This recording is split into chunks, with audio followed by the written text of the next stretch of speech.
Hello friends, welcome back. Today we are going to continue with Unit 6 of Shadow and Light Part 2. In this video we will be covering Activity 7, A Moth with a Dream, written by James Thurber. So let's begin with the Activity 7.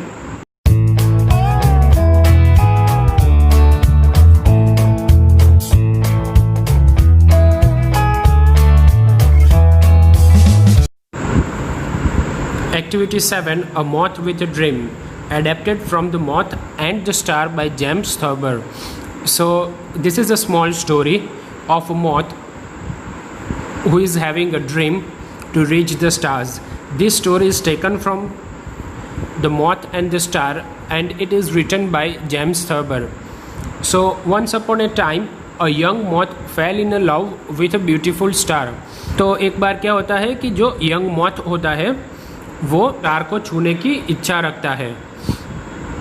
He told his mother one day he would reach the stars, but she told him he should dream of something closer, something easier, like a nice lamp. तो एक दिन क्या होता है कि moth अपनी मम्मा को बोलता है कि मम्मा मुझे इस स्टार को छूना है, लेकिन उसकी माँ कहती है कि you should dream of something closer. तुमको स्टार की जगह कुछ नज़दीक की चीज़ ढूंढनी चाहिए जहाँ पे तुम पहुँच सको. Something like a nice lamp. Okay. Stars are not the kind of things you should be working for, she said. Lamps are the things, find a nice lamp. तो यहाँ पे मौत की मम्मा क्या कहती है कि stars are not the kind of things you should be working for. Means star, तुमको स्टार के पीछे उतनी मेहनत नहीं करनी चाहिए, बल्कि स्टार के instead of stars you should work hard for the lamps. Okay. They are much easier than stars. Moth father said yes you can easily reach a lamp. तो यहाँ पे मॉथ के फादर भी आते हैं और वो कहते हैं कि हाँ तुम ये लैम्प ईजिली रीच कर सकोगे. You will never be able to reach a star.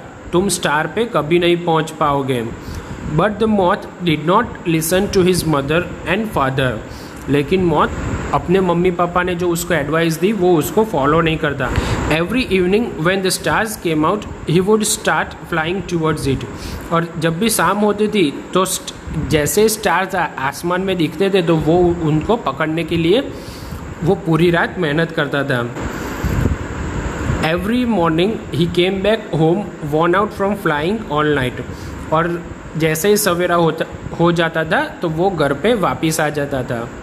One day his father said to him, you haven't burned a wing yet, boy, and it looks to me like you never will. तो यहाँ पे मौत के father क्या कहते हैं कि you haven't burned a wing yet. तुमने अभी भी अपनी पाँख जलाई नहीं है. यहाँ पे wing means पाँख. Okay. And it looks to me like you never will. और मुझे लगता है कि तुम अपनी पाँखें कभी नहीं जलाओगे. What's wrong with you? Means यहाँ पे उसके फादर कहते हैं कि तुम्हारी प्रॉब्लम क्या है. All your brothers have burned their wings flying around the street lamps. तुम्हारे सभी भाई ने, तुम्हारे सिस्टर्स ने भी अपनी पाँखें जलाई है. Come on now, this is what we do. You are not afraid of a little burn, are you? Means यहाँ पे उसके फादर क्या कहते हैं मौत के हमें यही काम करना है, तुम्हें इस छोटे से बर्न से डरना नहीं है. The moth was not afraid but he did not want to fly around the street lamps और house lamps, so he left his father's house. यहाँ पे क्या कहते हैं कि जो मॉथ था वो स्ट्रीट लैम्प्स और हाउस लैम्प के लैम्प से अपनी पाँखें जलाने में डरता नहीं था.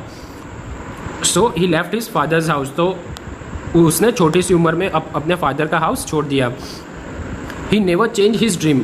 लेकिन उसने अपना कभी ड्रीम, उसका सपना था स्टार्स को छूने का, वो उसने कभी भी गिव अप नहीं किया. When he grew up he continued to believe. जैसे जैसे वो बड़ा होता गया उसकी स्टार्स को छूने की बिलीव्स भी ज़्यादा होती गई। Every night he went on trying to reach the stars. Means यहाँ पे कहते हैं कि लाइक जैसे ही रात होती थी तो मौत स्टार्स को छूने के लिए निकल जाता था। Of course this star was 4 1/3 light years और 400 trillions kilometre away, but the मौत डिड नॉट नो दैट। लेकिन यहाँ पे क्या कहते हैं कि लाइक पृथ्वी से स्टार्स का अंतर 400 ट्रिलियंस किलोमीटर से भी ज़्यादा है। ये मौत को पता नहीं था। द मौत thought the stars was just caught in the top branches of a tall tree. लेकिन मौत सोचता था कि लाइक स्टार्स एक बड़े से पेड़ के दाढ़ी पे ही लटका हुआ है। द मौत went right on trying night after night but he never did reach the stars. तो यहाँ पे कहते हैं कि लाइक जैसे ही रात हो जाती थी तो मौत हर रोज़ स्टार्स छूने की इच्छा लेके वो निकल जाता था, लेकिन he never reach the stars, लेकिन वो कभी भी स्टार्स पे रीच नहीं कर पाया। Finally when he was very very old his mind began to play tricks as mind sometimes do.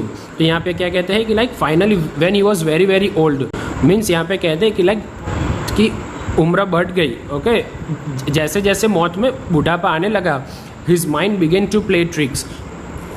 उसकी माइंड लाइक ट्रिक्स को डेवलप करने लगी एज माइंड समटाइम्स डू, जो कि एक नॉर्मल है। He began to believe that he really had reach the stars, और उसने बिलीव कर दिया कि लाइक मैंने स्टार्स को छू लिया है।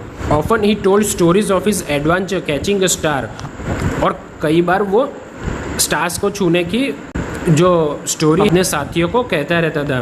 But no one listen but he was happy anyway, और किसी ने उसका विश्वास नहीं किया कि लाइक इसने स्टार्स को छुआ है, but he was happy anyway, लेकिन वो खुश था।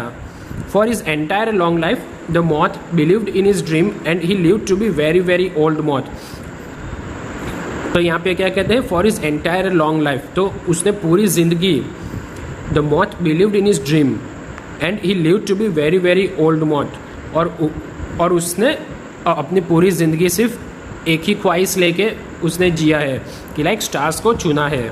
ही was happy but his mother father brothers and sister all burn to death when they were quite young. तो यहाँ पे क्या कहते हैं कि लाइक वो अपने बुढ़ापे से खुश था। Okay, but his mother father brother and sisters all burn to death when they were quite young. तो यहाँ पे क्या कहते हैं कि लाइक उसकी पूरी फैमिली अपने यंग एज में ही मर गई थी। Okay, so what is the moral of the story here? The moral of the story is like there are two moral of the stories. Okay, so the first one is like one should not dream of something which is not possible. Like one should never give up in the life. Just like a moth, till the end of his life he tried to reach the stars. So we should never give up for something which we want in our life. So this is the end of activity 7 and unit 6, shadow and light. So if you have any problem with the unit, you can comment in the comment box below, and thank you for watching the videos.